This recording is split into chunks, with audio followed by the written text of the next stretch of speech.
October is all these shootings occurred. They received these reports, they gathered information, they interviewed witnesses, and they were able to get information to form opinions about what was happening during the course of.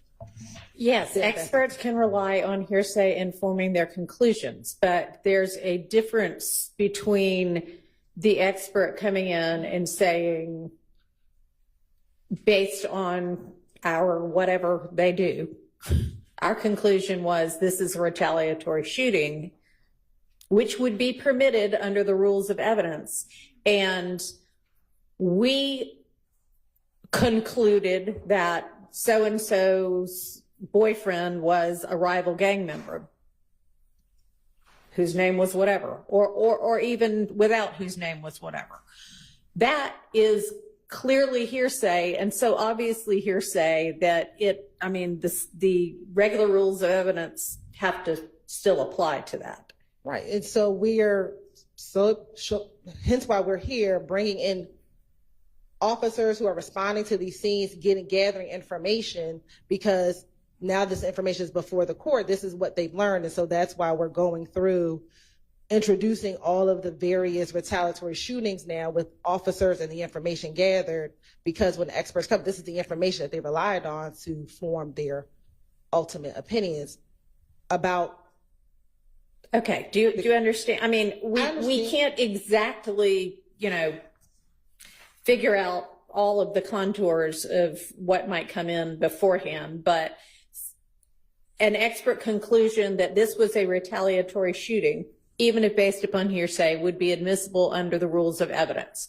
Expert testimony that is just basically hearsay, that this is the person that lived in this apartment, or this is the person's boyfriend, it would still be excluded as hearsay, even if it was being offered through an expert. We understand. Clear? Okay. All right. That takes care of that one.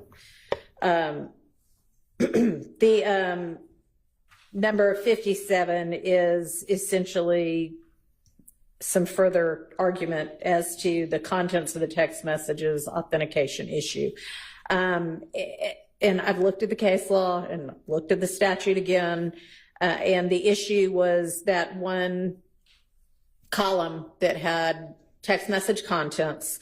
But essentially, on authentication, it's a prima facie case that it is what it purports to be, and that was shown that it is the Verizon record of that phone number.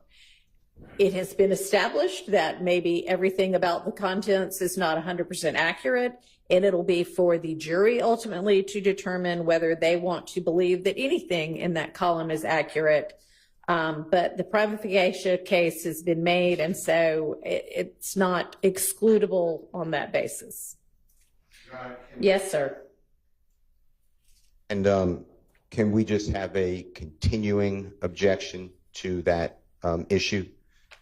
Yes. Because I'm not going to belabor it. And can I just cite what I sent this honorable court into the record? Sure. Johnson, John, SON versus State. And it is cited at 348 Georgia Appeal 667. Your Honor, that's in 1B as in Barry, 824 Southeast 2D 561 2019 case. And it's our position, which you've articulated and respectfully rejected, that it has to be reliable. And I believe that the witness was clear that the records itself, she said she would not verify, but I've argued it and it's preserved, and thank you. All right. Motion limiting number 58 covers a couple of different things. One, that on the two charts by Agents Cunningham and Officer Kilgore, that one particular gun, the seizure of which has been determined to have been illegal, those charts need to be redacted so as not to include that. I think y'all said, the state yesterday, yes, we'll make sure. I think there was only a mention maybe of one chart at the time, so just make sure that it's gone from both of those charts.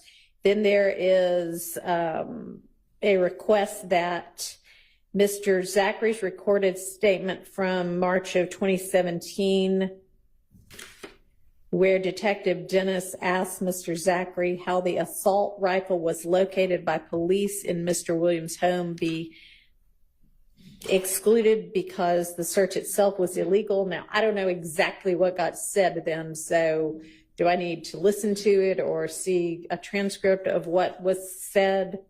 We have a transcript, and you Okay. can listen to it. I don't know if the state's position, they may agree. It's a 2017 statement, Your Honor, March 3rd, if it comes in. I'm just Right. preempting it. And the search that's been deemed illegal of Mr. Williams' home is July 15, 2015. And it's simply the detective asking Mr. Zachary about this weapon that they would not have known about, and the derivative evidence has been Oh, I also understand suppressed. what you are saying now. Okay. What's the state's position on that? Your Honor, the state does not intend to introduce anything regarding the July 2015 search or the item seized from the search.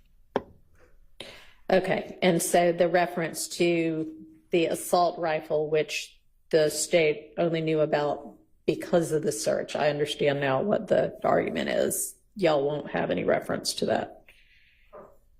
Okay, and then the third thing is that in that same transcript, Detective Dennis at one point states, or is her, what this says is heard stating that Mr. Williams is the owner of the studio that was the subject of that search, and you want the statement that he was the owner of that studio to be excluded? Yeah, I think we had an order previously, and please correct me, from the predecessor judge that on the same morning as July 15, 2015, law enforcement went to Mr. Williams' home. That's been deemed illegal as search, as well as to a recording studio. At their recording studio, they found, I believe, marijuana, $40,000, U.S. currency. I'm going to say firearms with an S. It has been previously said that search of that studio is not related to Mr. Williams or anyone on trial directly. It was another person named Rico, and his last name is evading me. I can't remember, but it's a Rico Ritchie, R-I-C-H-I-E, and that would be excluded. And I just want to make sure that that doesn't get mentioned either. And the way it was said in the transcript is that that's Mr. Williams' studio, which is just not right. But Mr. Williams did have a connection to the studio because he would perform at many studios throughout. No, it's not true that he's the owner of the studio. Is that what you're saying? He's not the owner of the studio. Okay. Any issue with that piece of that interview being excluded? We believe that is in the order, and we will follow the court's order. Okay, I don't understand what you're saying there. Are you conceding? Okay. All right, so that takes care of that. Can I add one more thing to that, Your Honor, this motion? Sure. I think the court ordered it yesterday, but the blue flame shell casings are on that same chart that is referenced by Agent Cunningham, according to the state, as an exhibit of hers, as well as Officer Kilgore. So I asked that blue flame mentioned on that chart be please removed. And that's the search by the firearms police database. It will be removed. All right, thank you. I got nothing to lose. You got nothing to lose. We got nothing to lose. Hey, do you wanna see me? Yeah. All right, and then the last one was a supplement to the big motion to exclude various pieces of evidence that we'll need to go through whenever we have our next non-jury day. So we won't deal with that one right now. Your Honor, Yes. may I just add one thing? Again, I'm like Mr. Steele said, not conceding the admissibility of any prior statements of Mr. Zachary, but I just wanted to remind the court that there were some matters that we took a wait and see approach. Your Honor, took a wait and see approach to see if a foundation could be laid by Mr. Zachary regarding one. I was reviewing in preparation of court today. One specifically was whether something counted as a tacit admission And we just needed to hear from Mr. Zachary to lay a foundation on some of those matters. I just wanted to remind the court that we do have that issue out there, those issues out there. There's a few of them. All right, so does the state recall what it is that Mr. Sharp's referencing? Your Honor, I don't.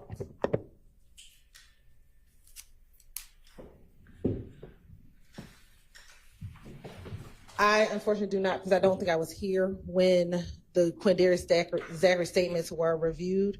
Mr. Atkins and Ms. Love were here, and give me a moment, I can reach out to them to see. if All right, they can well, recall. I guess until he shows up here, it won't become an issue anyway, but maybe circle back on that when we've got a different prosecutor in the courtroom, when and if we get Mr. Zachary. All right, thank you. Okay, do we have the jury? Not everybody, okay. Your Honor, can Yes, I sir. step out for 3 minutes? Yes, Thank you. Before that's done, we'll wait. can I ask a quick question? Okay, Apologize, Mr. Weinstein. Your Honor, the state was kind enough to point me in the right direction for the witness list. And they said, I think the Honorable Court is on that email. So they said that Miss Bailey, Bailey, Miss Galloway, Galloway, and Miss Chavo,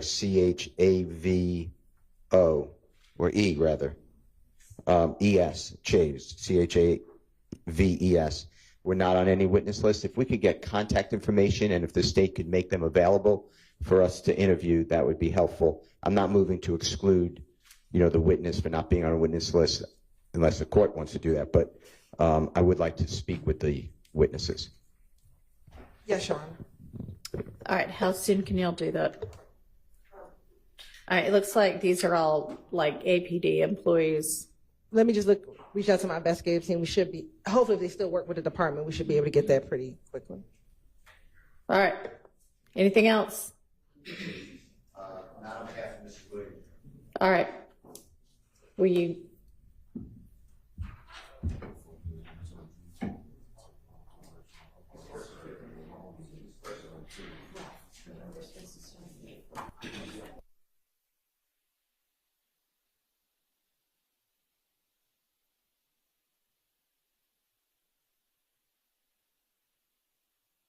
To or want to use the restroom real fast. Hopefully we'll have all of the jurors in the next 5 minutes or so.